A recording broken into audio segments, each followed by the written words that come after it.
Hello, friends. This is a special video about the processes in stars. The life cycle of a star depends on its mass. So the first step is understanding is that mass determines everything. So mass determines the energy. The ultimate source of energy in a star is gravity. Now, if gravity was the only thing, we can draw a diagram of the star. To me, this diagram helps a lot because we have two forces. That's it in a star.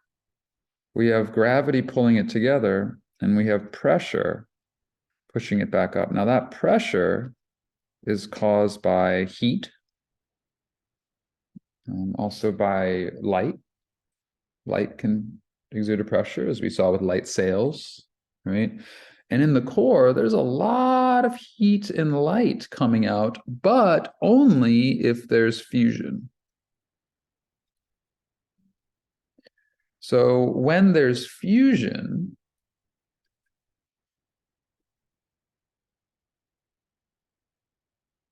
when fusion is activated in the core, the pressure force increases. Why?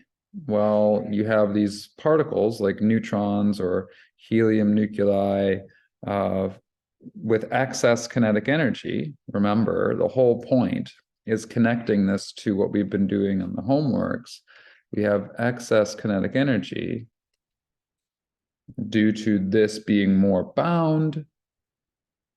Boom, strong force activation.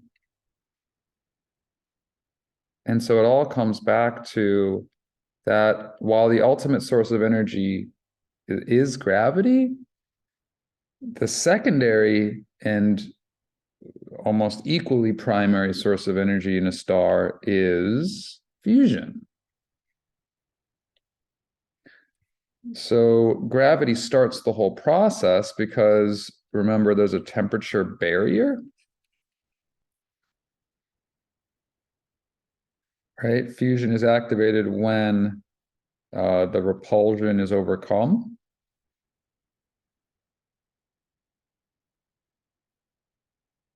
Right? If I have two protons, we'll start with the pp chain. They do not want to come together and fuse.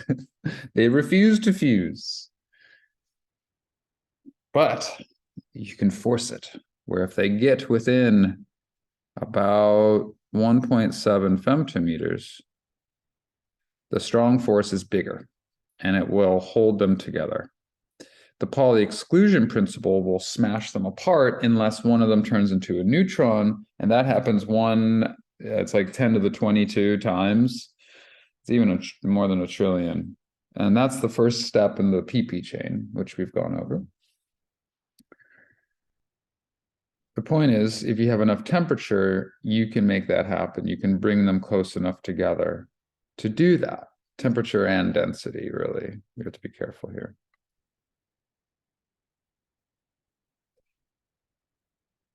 Temperature and density. Because you can have something really hot, but if they're not close together, they're not going to fuse either. But temperature, good enough.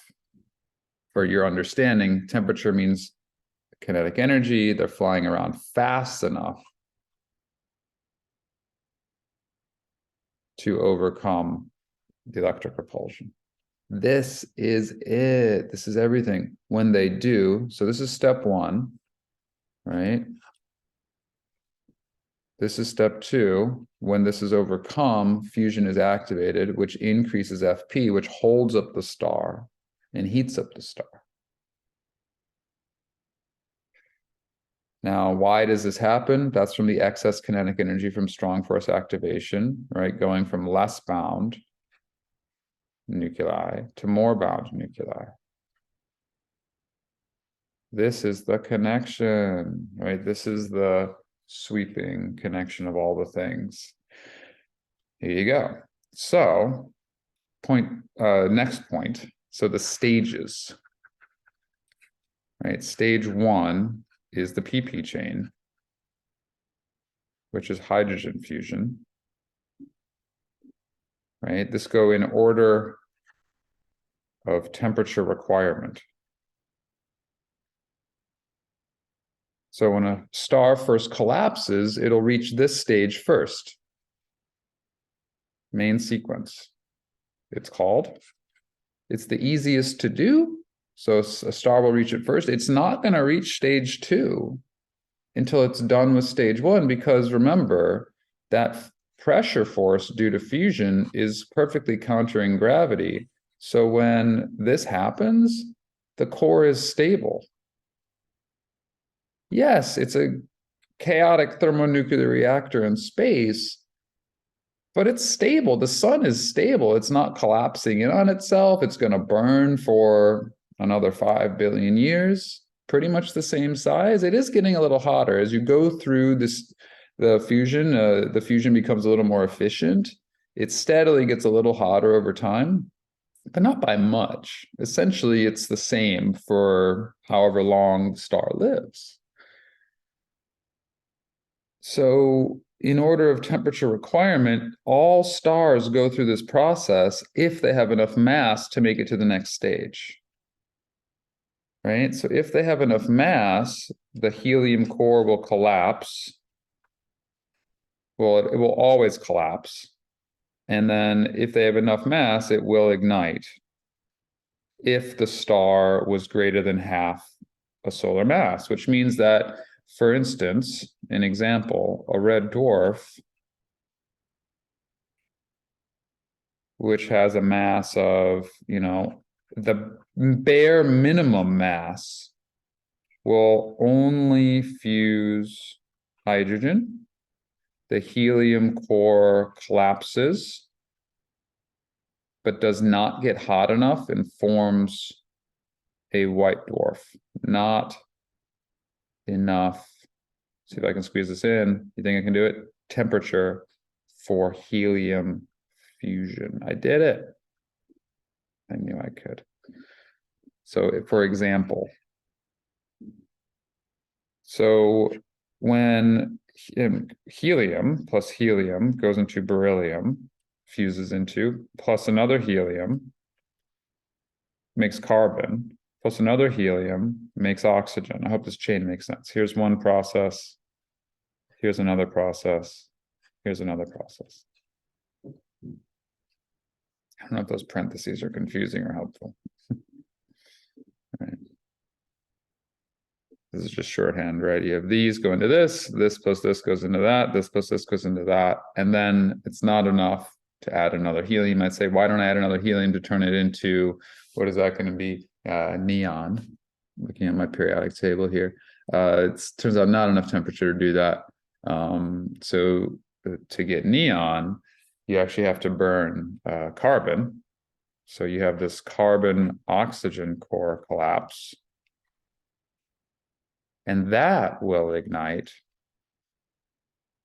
if the mass is greater than, I read in one case 4, I read in another case 8, and I think the true answer is 4 because I looked at those models a little more carefully, and I think that's a little more exact. But you can see that now it's getting to an area of a little more chaotic uncertainty, a little more area of active research. Computer simulations tell us this. Also, observations tell us this, but there's not that many, big stars that we see explode. We're catching them at a glimpse in their life. So I think this is a good estimate, though. The point is, if you have enough mass, that carbon will ignite. So will the sun ignite carbon and oxygen? No. It will have a carbon and oxygen white dwarf left over. Now, carbon burning is carbon plus carbon, as you did in your homework, into an excited magnesium nucleus, which can either form sodium or magnesium, or there's your neon. And you can get magnesium-23, but that's unstable, and I think that decays to sodium, or it might decay into something else You might do something called, no, I think it'll decay into sodium. That's my guess. So you're just gonna end up with your sodium. So your table salt, guys, hey, look at some table salt right now. That was created in a star bigger than 4 solar masses during carbon fusion. To me, that's amazing. The neon and the lights, where was that created? Carbon fusion. That's the only place it could be created. That's the only place that these elements could form. I think that's amazing. After that, you can get up to silicon, and then you can get silicon burning, and then fuse heavier elements. I'm not going to go into that in much detail right now, because I want to focus on what this does to the star, to iron. And then when that core collapses, it cannot fuse. So it just collapses. There's nothing to hold it up. So FP goes away. And it just collapses, gravity wins. Now, eventually there ends up being a pressure called degeneracy pressure from neutron Pauli exclusion principle quantum forces. And you basically get this gigantic neutron ball called a neutron star. And I'll talk about that a little more in class. I'm just going to write this a little more clearly. Pressure force goes away, so it just collapses. There's no more fusion. So the point is this: when helium ignites, the star bulges out because there's extra pressure force from the core. To me, this is like the whole point in a nutshell.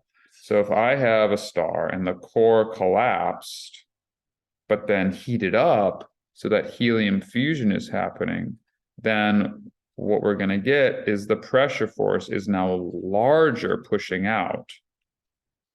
So the story of a star can be summarized like this: core collapses in stages. And you can look at it from this cool perspective that every action has an equal and opposite reaction. So as the core collapses in stages,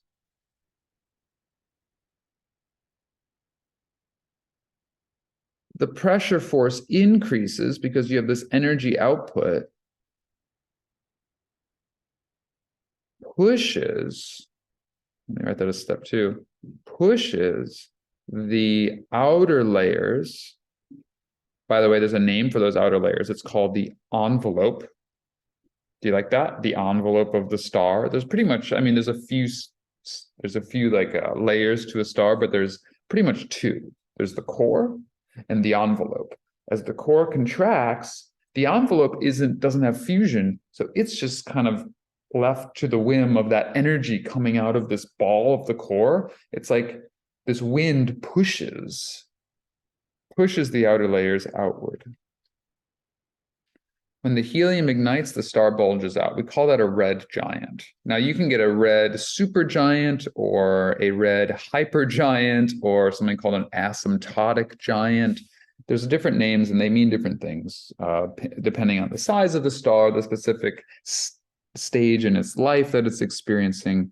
That's a whole, obviously if we took a course on stars, we'd go into that. But just for our intents and purposes, you just want to think of this in terms of 2 forces: gravity and pressure.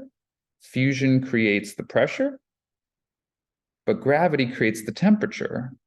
So gravity is trying to collapse this thing, but then it ends up creating enough temperature that actually pushes the outer edges out and it holds up the core. It's enough to holding up the core and it pushes the outer layers outward. We call that a red giant. Sometimes it will start to form a nebula. I'll use that as a verb. It'll start to nebula itself. So great examples of this happen in extreme circumstances. So for instance,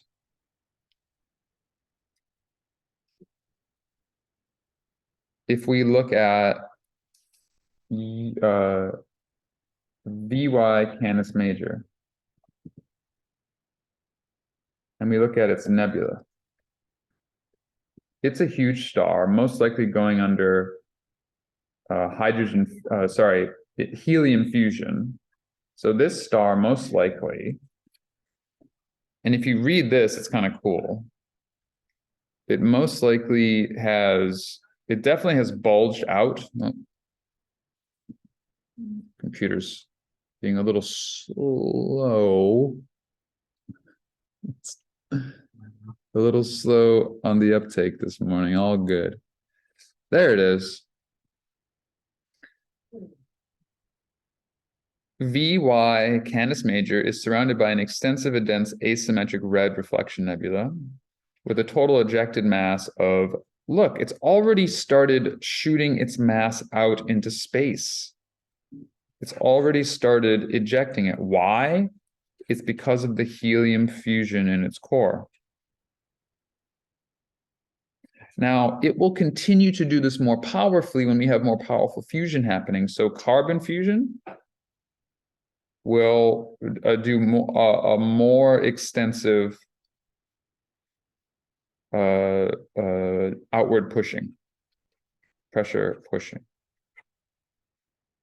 And you're just going to get this happen a little more intensely. So this ejection of mass means that this is happening. When this starts happening in the sun's going to already have been a red giant. And it's going to start to nebula itself. So the fact that this star is so big, let's see, there we go, look at that. That's an artist representation of VY Canis Major. Imagine that, that's the orbit of Jupiter. And it's starting to nebula itself because of the fusion in its core. So here's where fusion starts to win on the envelope, but gravity always wins in the core. This is a cool way of looking at it. So if you look at our notes, I hope that these notes actually make sense. When a product of fusion builds to a certain amount in the core collapses because there's no more fusion to generate kinetic energy to hold it up. No more fusion means gravity collapses in the core heats up and expands the outer layers, and hotter temperature ignites new fusion, which nebulas the star. So be careful. There's a difference between this, and that's not that big of a deal. But you might notice that there's two separate stages.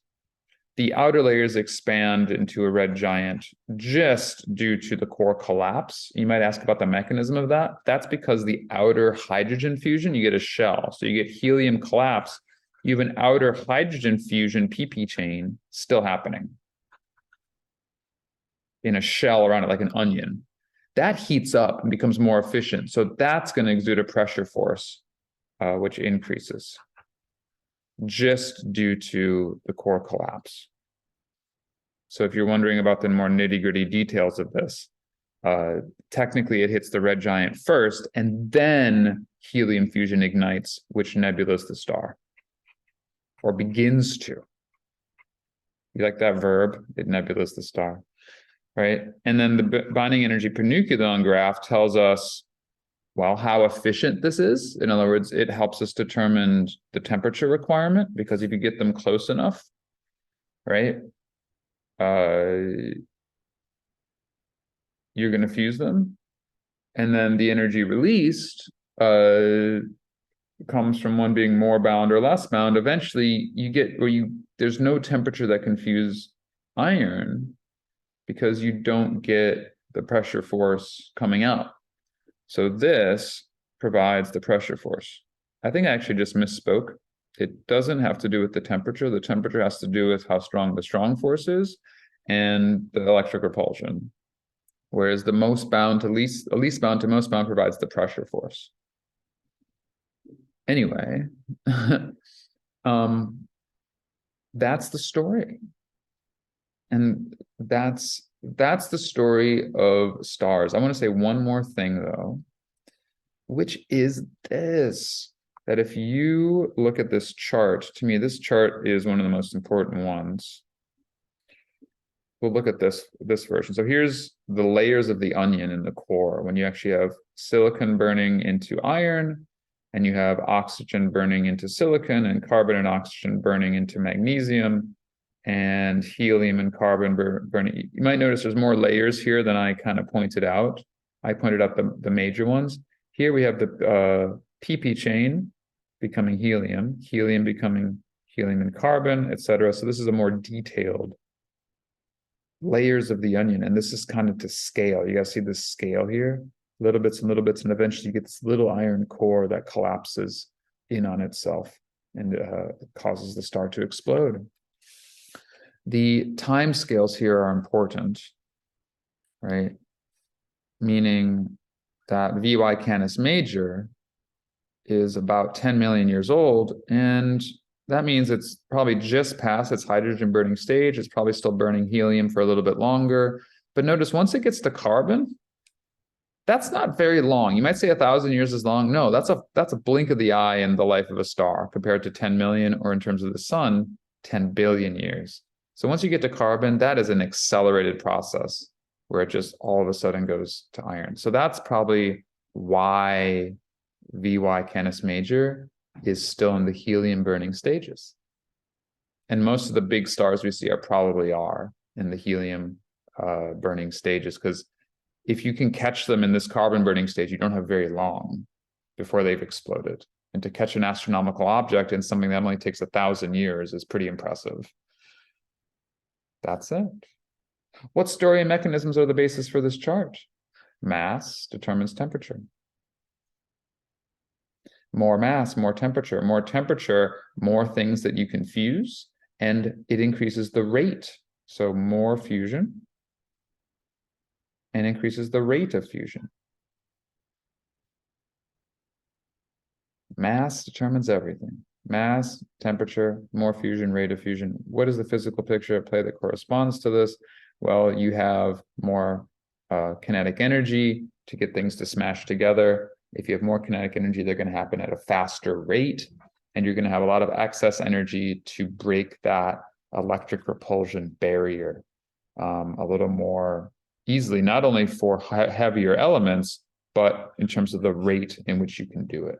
So it all comes down to the fact that the temperature allows for more energy to increase more fusion and the rate of fusion. That's it. That's all. There's always more to talk about, but I'll stop there. Thank you, friends. Enjoy the sunshine.